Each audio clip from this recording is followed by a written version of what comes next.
already out. I'm going to do the tour in reverse, starting with my most prized collection, and that is my Radical Face and Ben Cooper records. The first is his Radical Face project. I don't know if you've heard of Ben Cooper, but he does a variety of things. Radical Face is his more acoustic project.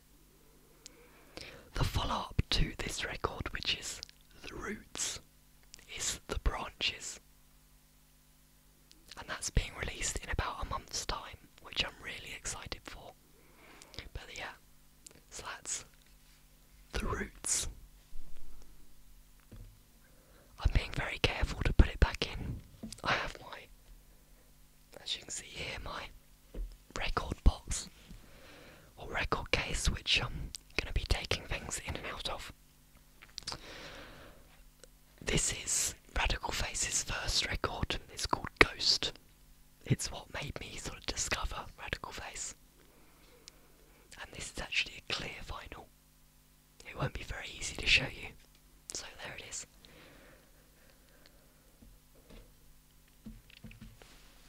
That has now revealed my Electric President record.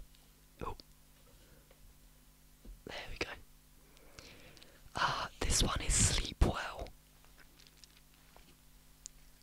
which is his most recent release under Electric President, which is a collaborative project with his friend Alex Kane. Very nice.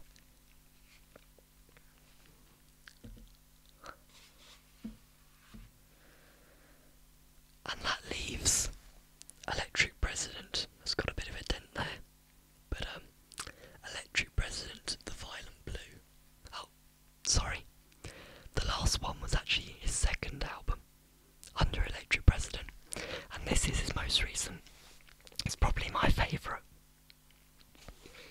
It's all based around a story of people and sort of a robot future kind of environment, and the sea, as you can see by the Violent Blue. I'm missing one Electric President record. Their first release, called Self-Titled. It's not called Electric President, it's actually called Self-Titled, but it's quite a rare record.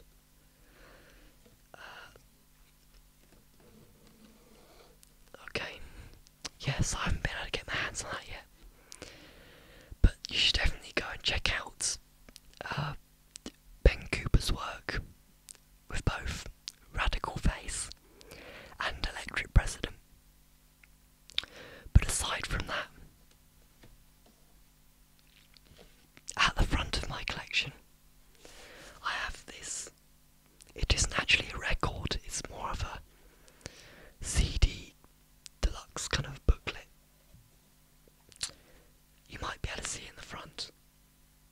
It's actually signed by the main lead man in the band Villagers, called Connor. So that's pretty cool. It's called Awayland, the album, and at the front it says, "A tribute to your sense of wonder." Now I really like that. It's kind of a cool tagline to have for a record. A tribute to your sense of wonder. That's pretty cool. This album is nominated for a Mercury Prize this year, along with lots of other great albums. You should definitely check out that list. The Mercury Prize is a British music award for the best British album of the year. Also up for that award is Laura Marling, which I mentioned in a previous video. I don't think they'll win it, the Villagers, but there's a small chance maybe. Aside from that, at the front I have two Electric President singles and also a Pulp single.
anyone else has this record and has noticed that problem. But for me anyway, on my setup it seems to be really harsh S sounds, really sibilants, which isn't nice. So that's the only thing that puts me off this record. But listening to it off of this record, it sounds really good. Oops, the songs are great. You can see there. You can't really see. It says Vampire Weekend alongside. So that goes back in. I then have a few records I got at Record Store Day this year. That includes Grizzly Bear Horn of Plenty, which is a reissue. To be honest, I got that record, but I'm not really that much of a fan of it. So yeah.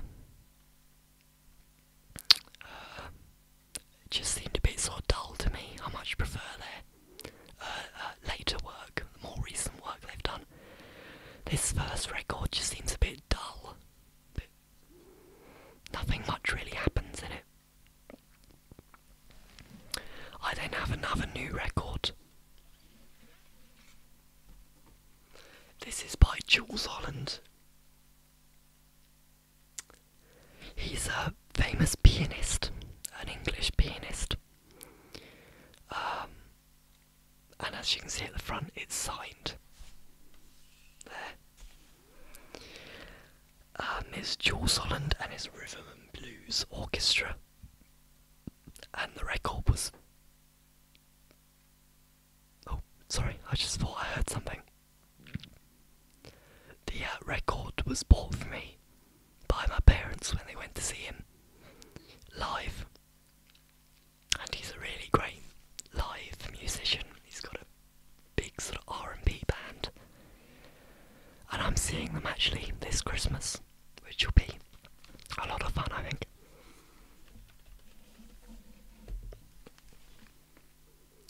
Now we're into my older records.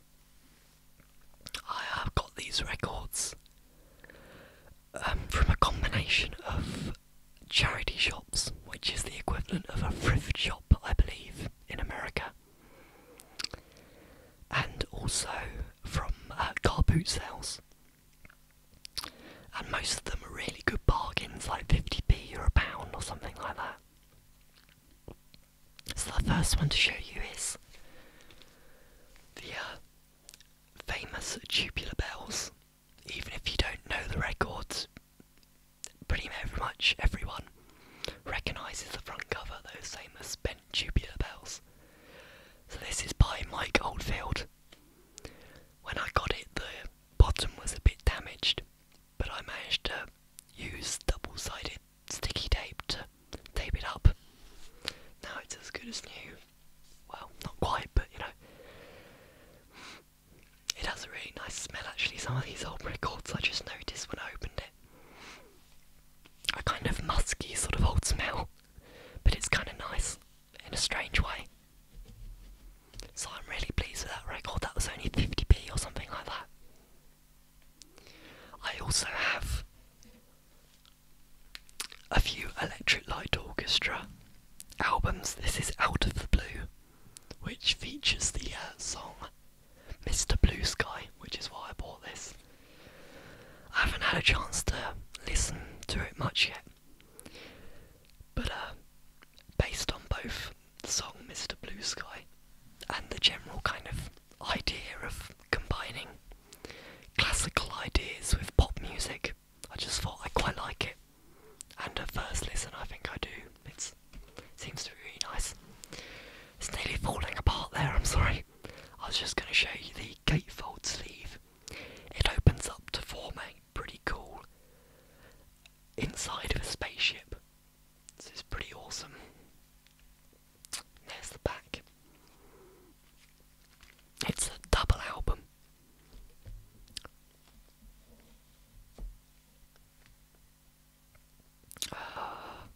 Let's see. I also have 2 greatest hits albums, actually 3 altogether. Queen, which is a great rock band. I used to like them, not so much now, but I used to be a big fan.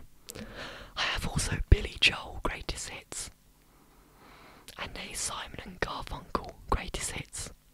And that leads me on finally to my Simon and Garfunkel record collection. I really like Simon and Garfunkel, and a few weeks ago I found this record. I'm a big fan of Graceland. I haven't really listened to much of other Paul Simon solo records, but Graceland I listened to a few months ago and really sort of fell in love with. And so you can imagine how pleased I was when I found this for 50p in a car boot sale. Very exciting. It is a bit scratched on one side, but that's what you get with buying old records. You can kind of expect that.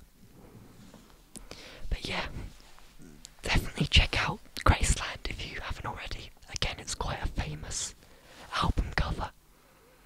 Most people recognise it.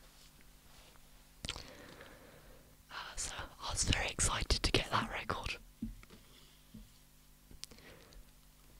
In addition to that Paul Simon record, I also have in my Simon and Garfunkel collection Parsley, Sage, Rosemary and Thyme, and their final record, Simon and Garfunkel Bridge Over Troubled Water, which again is a album that has a sort of legendary status, I guess you could say.